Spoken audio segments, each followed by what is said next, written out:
Assalamualaikum warahmatullahi wabarakatuh.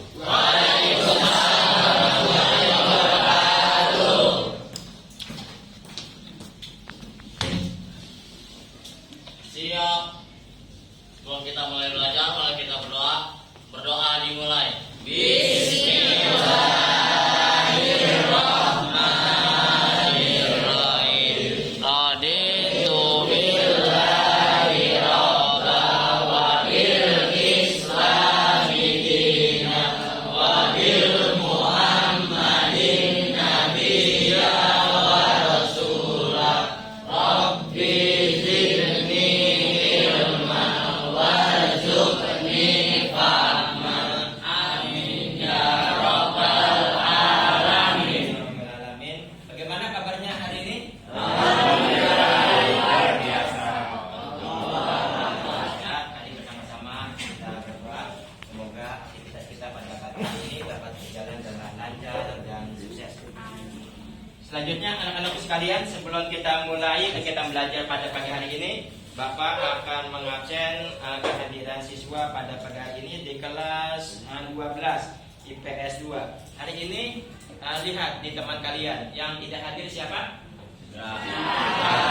Informasinya Citra tidak hadir kemana? Sakit. Ya, semoga Citra yang izin tersebut bisa melaksanakan aktivitas dengan sebaik-baiknya dan nanti bisa bersama-sama dengan kita. Anak-anakku sekalian, untuk materi kita pada pagi hari ini kita masih meneruskan bab tentang masalah munakahat, yaitu bab pernikahan. Kemarin kita sudah menjadi 4 kelompok tentang masalah tugas daripada munakahat pernikahan tersebut. Sebelum kita mulai, kita akan mengingat materi kita pada minggu kemarin. Silakan kelompok 1, siapa yang akan menjelaskan materi pada minggu kemarin? Assalamualaikum warahmatullahi wabarakatuh. Waalaikumsalam warahmatullahi wabarakatuh. Perkenalkan, saya Anugerah Saputra dari kelompok 1 akan menjelaskan tentang kesimpulan dari pernikahan dalam Islam. Islam memandang bahwa pernikahan merupakan sesuatu yang luhur dan sakral, bermakna ibadah pada Allah, mengikuti sunnah Rasulullah dan dilaksanakan atas dasar keikhlasan, tanggung jawab dan mengikuti ketentuan hukum yang harus diindahkan. Ya, bagus.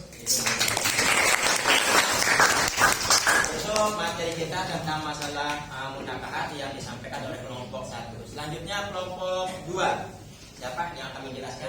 Assalamualaikum warahmatullahi wabarakatuh. Assalamualaikum warahmatullahi wabarakatuh. Saya Chandra dari kelompok 2. Jadi dari materi Bapak yang kemarin saya bisa simpulkan bahwa pernikahan menurut syariat Islam adalah melakukan perjanjian atau mengikatkan seorang pengantin laki-laki dan pengantin perempuan dengan tujuan menciptakan rumah tangga yang diridhoi oleh Allah. Ya, bagus. Selanjutnya kelompok 3 bisa menjelaskan materi pada minggu kemarin. Assalamualaikum warahmatullahi wabarakatuh. Saya menjelaskan apa tujuan utama dari pernikahan. Tujuan utama dari pernikahan adalah untuk menjalankan ibadah dan mendekatkan diri kepada Sang Pencipta. Seperti yang kita tahu, seluruh agama menganggap pernikahan adalah hal yang suci dan dapat dilakukan secara sakral. Terima kasih. Ya, bagus. Terakhir kelompok 4 bisa menjelaskan materi pada minggu kemarin. Apa saja kedudukan pernikahan dalam Islam? Pernikahan merupakan syarat yang mulia. Dalam Islam, ikatan suci yang bermanfaat dan menjadi kehormatan diri serta terhindar dari hal-hal yang dilarang agama. Ya, bagus. Namanya terjadinya jalinan ikatan pernikahan itu semoga dalam keadaan koridor dalam agama dan terhindar dari beberapa maksiat yang diharamkan di dalam agama Islam. Anak-anakku sekalian, sebelum kita mulai pada materi kita pada pagi hari ini, untuk selanjutnya yaitu tentang masalah tujuan daripada pembelajaran. Tujuan pembelajaran kita pada pagi hari ini yaitu diantaranya melalui model pembelajaran program basic learning yaitu PBL, siswa dapat meyakini kebenaran ketentuan pelaksanaan pernikahan berdasarkan syariat Islam ataupun yang terkait dengan pernikahan sebagaimana contohnya seperti talak, iddah, rujuk ataupun pernikahan yang diharamkan di dalam Islam. Tujuan pembelajaran yang kedua yaitu melalui metode diskusi, siswa dapat menjelaskan ketentuan pembelajaran pernikahan berdasarkan syariat Islam. Pada pertemuan pada pagi hari ini kita akan menjelaskan tentang yang berkaitan pernikahan yang diharamkan di dalam Islam. Selanjutnya melalui metode diskusi dan tanya jawab singkat, siswa dapat mengidentifikasikan dalil-dalil yaitu baik itu Al-Quran, hadis, ijma ataupun qiyas tentang ketentuan pelaksanaan pernikahan ataupun yang terkait tentang masalah pernikahan berdasarkan syariat Islam. Dan ini yang terakhir yaitu melalui metode bermain peran, siswa dapat mempraktekkan proses pelajaran pelaksanaan pernikahan seperti terkobol berdasarkan syariat Islam. Nanti sebagaimana kita ketahui kita sudah ada 4 kelompok. Kelompok tersebut bermain peran. Ada yang namanya calon pengantin laki, calon pengantin perempuan yang berijab kabul.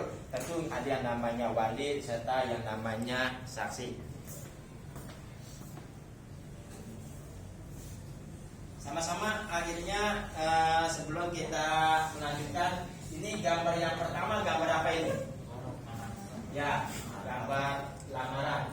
Sebelum terjadi pernikahan ada yang namanya lamaran, dilanjutkan dengan yang namanya pernikahan.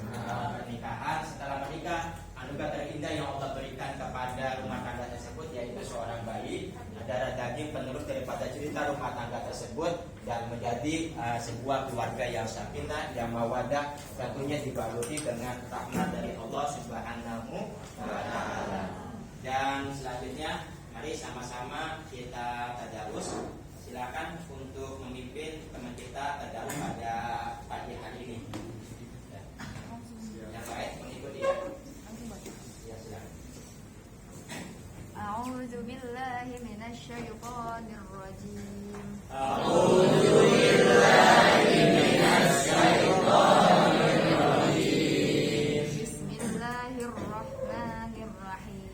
Bismillahirrahmanirrahim. Qul huwa wallahu ja'ala lakum min anfusikum Wallahu ja'ala lakum min anfusikum azwajan wa ja'ala lakum min azwajikum Min anfusikum azwajan wa ja'ala lakum min azwajikum banina wa hafadatan wa razaqakum minat thayyibat banina wa hafadatan wa razaqakum minat thayyibat.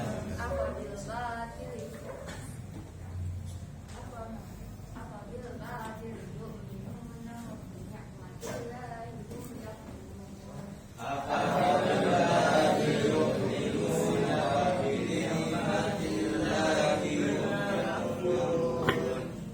Ya, sudah Allah ulangin, wa sudah Allah sudah balik, wa na'amada jadikan minas syahidin, wa sakirin, wa alamin. Kita lanjut kepada materi kita pada hari ini, yaitu beberapa pernikahan yang dilarang di dalam Islam. Materi kita yaitu yang pertama, ada beberapa Islam melarang terjadinya pernikahan, di antaranya yaitu pernikahan mut'ah. Pernikahan mut'ah itu disebut juga adalah nikah yang ditentukan oleh waktu, bisa juga dikatakan adalah kawin kontrak. Maka pernikahan mut'ah ataupun kawin kontrak itu yang sekarang ini diharamkan di dalam ajaran agama Islam. Yang kedua adalah pernikahan sigor. Pernikahan sigor tersebut adalah pernikahan yang tidak adanya mahar ataupun mas kawin sehingga terjadinya bator. Itu adalah pernikahan sigor sehingga diharamkan di dalam Islam. Yang ketiga adalah pernikahan muhallil. Pernikahan muhallil itu adalah pernikahan seorang istri yang telah ditalak 3 oleh suaminya. Maka ketika pernikahan muhallil tersebut menjadi haram kecuali dengan beberapa proses seorang mantan ataupun mantan istri, mantan suami bisa melaksanakan rujuk kembali menikah lagi itu apabila terjadi beberapa proses. Namun ketika langsung kepada talak 3 langsung menikah lagi, maka terjadilah pernikahan muhalil yang diharamkan. Yang keempat adalah pernikahan orang yang sedang ihram. Pernikahan orang yang sedang ihram tersebut adalah pernikahan yang diharamkan oleh Allah Subhanahu wa taala. Namun bisa jadi pernikahan tersebut halal asalkan orang tersebut setelah melaksanakan ihram di dalam haji ataupun di dalam yang lainnya. Maka itu pernikahan orang yang telah ihram boleh terjadi setelah selesai melaksanakan ibadah umroh ataupun ibadah haji. Namun ketika masih ihram maka pernikahannya diharamkan. Yang nomor selanjutnya adalah yang nomor 5, pernikahan dalam masa iddah. Kita kemarin ada pembahasan kita masa iddah. Nanti iddah tersebut itu ada iddah seorang istri yang sudah digauli oleh suaminya, bisa juga adalah iddah seorang istri yang belum digauli oleh suaminya. Nah, nanti ketika seorang yang sudah digauli setelah terjadinya perceraian, nanti seorang istri tersebut ini ada masa iddahnya, belum selesai masa iddah menikah, maka itulah pernikahan yang diharamkan oleh Allah Subhanahu wa taala. Dan yang selanjutnya adalah pernikahan tanpa wali. Pernikahan tanpa wali tersebut ini adalah wali untuk yang perempuan. Jadi apabila ada pernikahan tanpa wali dari pihak perempuan, maka pernikahan tersebut menjadi yang dilarang di dalam Islam. Dan selanjutnya adalah pernikahan dengan wanita kafir selain wanita ahli kitab. Nah, mungkin kita akan pembahasan kita wanita kafir tersebut ini adalah wanita-wanita yang beda agama. Contoh, seorang calon pengantin laki-laki menikah dengan seorang perempuan, istrinya itu dari agama Nasrani ataupun Yahudi. Maka pernikahan yang beda agama adalah pernikahan yang diharamkan di dalam agama Islam. Dan yang terakhir adalah menikahi mahram. Menikahi mahram tersebut adalah menikahi yang ada bentuk persaudaraan, seperti seorang anak menikah dengan bapak, seorang anak menikah dengan ibu, seorang anak menikah dengan adik, kakak, paman ataupun bibi, yang ada tali yang namanya muhrim. Itulah beberapa contoh pernikahan yang diharamkan di dalam Islam. Oke, sebelum kita lanjutkan, ada yang mau ditanyakan untuk materi kita pada pagi hari ini? Pak, saya ingin bertanya, Pak. Ya, silakan. Apa hukumnya, Pak, untuk menikahi seorang wanita yang sudah melakukan perzinahan, Pak? Nah, oke, ini bagus sekali menikahi seorang wanita yang melaksanakan yang sudah melakukan perzinahan. Maka laki-laki mulia itu jodohnya adalah laki-laki mulia. Dan seorang laki-laki mulia ini jodohnya dengan seorang perempuan yang mulia, dan perempuan yang mulia dijodohkan dengan laki-laki yang mulia. Namun apabila ada yang namanya perzinahan, maka itu adalah hukum perzinahan tersebut. Itu nanti kalau misalnya ada seorang perempuan yang berzina, maka dia ini menikah, pernikahannya halal, tetapi dia telah melaksanakan perzinahan, dosa daripada perzinahan tersebut. Bisa dipahami? Jadi laki-laki mulia untuk perempuan yang mulia, dan perempuan yang mulia untuk laki-laki yang mulia, seperti demikian. Ada lagi yang mau ditanyakan? Apabila tidak ada, kita lanjutkan tentang masalah pernikahan menurut Undang-Undang Perkawinan Indonesia, yaitu Undang-Undangnya nomor 1 tahun 1974, di mana di dalam negara Indonesia segala sesuatu yang bersangkut paut dengan penduduk harus mendapat legalitas pemerintahan dan tercatat secara resmi.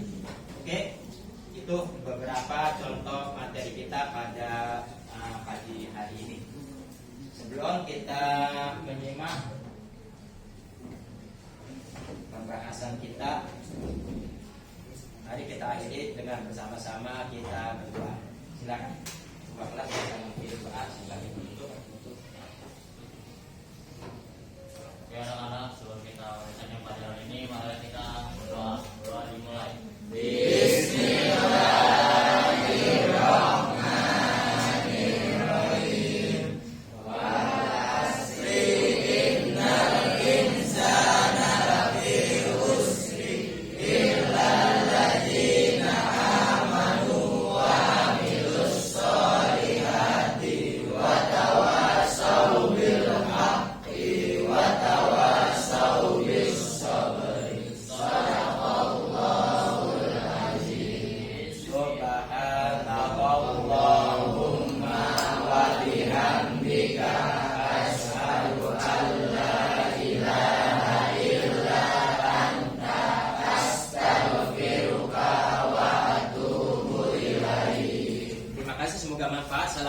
warahmatullahi wabarakatuh.